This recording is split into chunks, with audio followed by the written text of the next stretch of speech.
तुम्हाला 39 लोकांचा भांडाफोड करायचा आहे, जरूर करा. 39चा भांडाफोड करा, 8 ते 9 मंत्र्यांचा भांडाफोड करा. याचा अर्थ तुमच्याकडे माहिती आहे.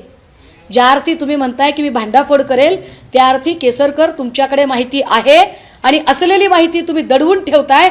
हा खूप मोठा गुन्हा आहे. या अर्थाने तुम्ही गुन्हेगार ठरताय. तुम्ही स्वतः मान्य करताय. हे सगळं तुम्हाला सांगावं लागेल. हा माणूस सगळीकडे दिसतोय. 3च माणसं पुन्हा पुन्हा का दिसतात? इथे परत मी सर्कल केलंय नामकर्णला. बघा, चाकणकर, केसरकर, खरात आणि चौथा माणूस आहे नामकर्ण.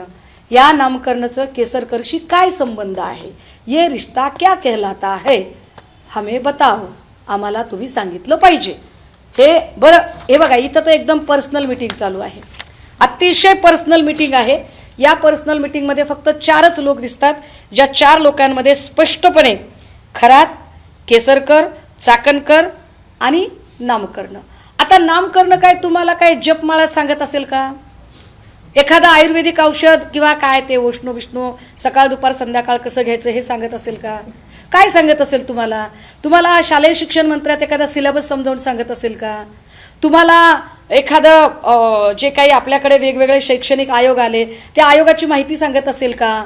काय सांगतोय हा नेमकं? तुम्ही 3 जण काय काळजीने याचं म्हणणं ऐकताय? कुठल्या आर्थिक व्यवहाराबद्दल तुम्ही बोलताय? Kesarkar, you should speak out. तुम्ही लोकांना वेड्यात काढू शकत नाही. तुमची देहबोली जी अशी ततमम करणारी देहबोली आहे त्यावरनं तुम्ही निश्चित काहीतरी माहिती दडवताय. ज्या अर्थी तुम्ही म्हणताय की मी भांडाफोड करेल, मी एकटाच का जाऊ जर म्हणताय, तर नकाच एकटे जाऊ. सगळ्या सवंगड्यांना सोबत घ्या. सगळ्या सवंगड्यांची नावं तुम्ही सांगा. हे आम्ही सांगितलं पाहिजे.